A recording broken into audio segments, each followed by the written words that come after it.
What's up guys, today in this video I'm going to be going through my favourite desk items. Now these are going to be budget and slightly less budget, but they're all going to be affordable for most people to upgrade their desk with. I think these are the best ones which just overall provide aesthetic, productive and just a range of benefits on a budget. So let's go and get straight to the video. Okay, I've switched to my point of view, and if you haven't seen my setup before, this is what it's looking like. In my opinion, it's really clean. I like the setup. It's been a few years of building now, but this is currently how I want it to be. I don't think of much that I need to upgrade, maybe my PC soon, but this is my current setup if you haven't seen it before. First thing I noticed, actually, my mouse pad, look, this is kind of cooked. It's dirty, so I'm gonna actually clean that quickly before I film the video. Okay, so this wasn't even supposed to be included in the video, but I thought, you know what, I'll add it anyway. So when I clean my mouse pad, all I usually use is I get some anti-bac spray, and then I get microfiber cloth and I just spray this on it and scrub it, and it usually does the job. I can't be bothered to put it in the bath and do everything like that, but yeah. So literally I'll just find the bits which are most dirty and then spray this on. It's almost run out actually. I'll just spray this up and down like so. I think antibacterial is good because these do get dirty over time, and just cleaning it's good. And then I'll leave that for a bit, and then I'll literally just give it a wipe. Why is this not working? I was gonna say I give it a wipe down. Okay, so that obviously didn't work, but I got some warm water in this. I think it just needs more liquid. So I'm gonna pour some water onto this cloth, and then I think that should help clean it better. I don't know if this is the best idea when my PC is on, but this is the behind the scenes, guys. This should clean it better now. Yeah, that looks better. It wasn't wet enough.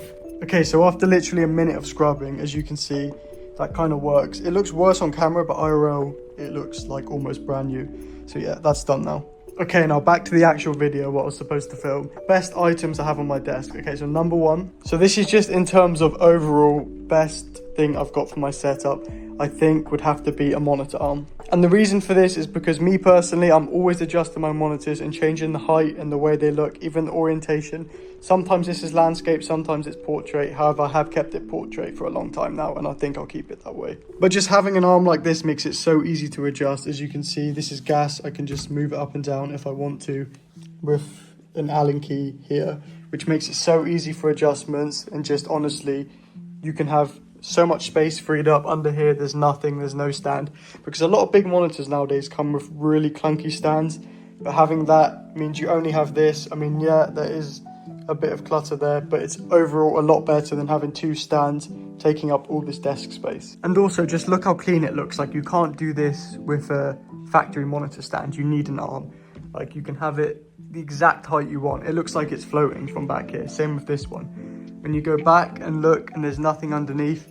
And if you do a good job of hiding the arm like this, how I've done with the plant, you don't even know there's an arm there half the time. It's just like you've got two floating monitors. But before you go ahead and buy one, just make sure it's VESA mount compatible. Most monitors these days are, but some aren't. I used to have a monitor which did not have a mount. I think some older Dell ones, you cannot actually mount them, but this one you can. So just check your monitor before you go ahead and buy one. Okay, now on to the second item. This one is really budget, and it's gonna be a lamp like this. Like one where you can see the exposed filament inside. Adds so much vibe to the setup. I only added this maybe like a week ago or something, but it's actually one of my favorite things that I've added. Now I got this particular one from IKEA. I think it looks really good with the wood here, the natural wood, and then just a simple black, I don't even know what that's called, but you know what I mean. And then the bulb. I think this bulb might be a bit too big though. I might go and get a smaller one, but this is just the only one they had in the store at the time. But I think you can go ahead and put a smaller one in as long as it fits in the socket. But yeah, especially from just standing back here, it just looks so nice on the desk, and it adds a nice amount of light. Like a lot of the time on desks, there's not actually enough light because you don't normally have room, or you don't want to put the lamp on. But yeah, this looks really good, just putting a glow over the desk. I would recommend these. I think the whole thing maybe was like £20, $30 for the light, bulb and the stand. But yeah, I would recommend these for a desk. And even when they're turned off like this, they still look pretty cool. Like, I've got the plant underneath, it gives a nice reflection. I think it's really cool next to the PC. And if you are finding this video helpful, entertaining, make sure to like and subscribe. I post weekly videos and almost daily shorts, so yeah, follow along if you want to. And for the third one, it's arguably slightly less budget. It's still not expensive depending on what you get, is speakers like these. Now these specific ones are studio speakers, and I wish I got these when I built my setup at the start, because a lot of the time, you know, you don't want to always have headphones on, you want to have another option, and having a good pair of speakers like this helps so much. These particular ones I have are pre-Sonos Eris, I think that's how you say it. These are the 4.5s. I like the 4.5s because they're not that big. As you can see, it still takes up a decent amount of room, but anything bigger would have just been way too much. This is about the maximum size. And I even have a big desk, and these still look kind of big. So if you're getting some, I would not recommend over a 4.5-inch driver. And for the sound quality of these, only being about £70, $100 was the best upgrade I made. Like, it sounds so good listening to music, watching movies, or just any sort of content. These completely upgrade the setup. Okay, I thought I'd just include this in a video. I've put on a non-copyright music just for a sound test, so you can kind of get an idea of how these sound if you were to get them for your desk. So I'm gonna be quiet for a bit and let the music play so you can hear for yourself.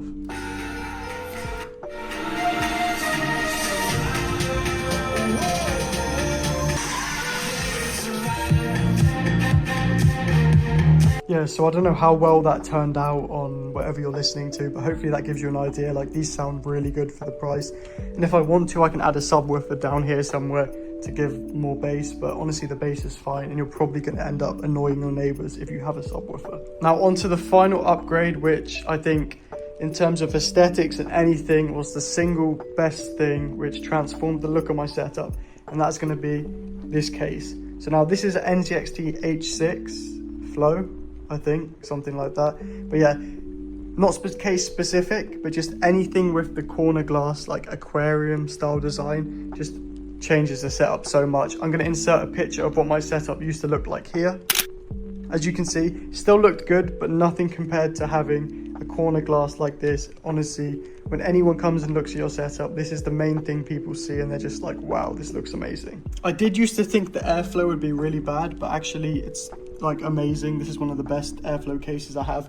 My fans are almost always off and I can never hear it, but it's got full 3 120mm fans here, and it's all ventilated, has so much airflow. And look, if you listen, you literally can't even hear anything. Like, this is just the perfect case, and there's so much room for cable management at the back because it is a dual chamber design. But one thing, it is quite wide. As you can see, this is like what a normal case would be. You do have this extra clunk on the side, so make sure your desk is long enough. I have a 200cm desk, so in my case this isn't an issue, but if you have a shorter desk, just be careful. These are quite wide. NZXT have kind of helped a bit, as they've given you this cutout here so you can't really see from the front. You will have a much wider case getting a dual chamber design like this, just because you need somewhere to put the power supply, as it is not underneath anymore. Okay guys, that basically wraps up this video. I hope you enjoyed it. I hope it was helpful and gave you maybe some new ideas for your desk. If you do want more videos like this, make sure to subscribe and like it. It helps the channel, helps me see that you like watching the content. And if you have any video ideas, comment them down below and I'll get making them. Thank you for watching, and I'll see you in the next one.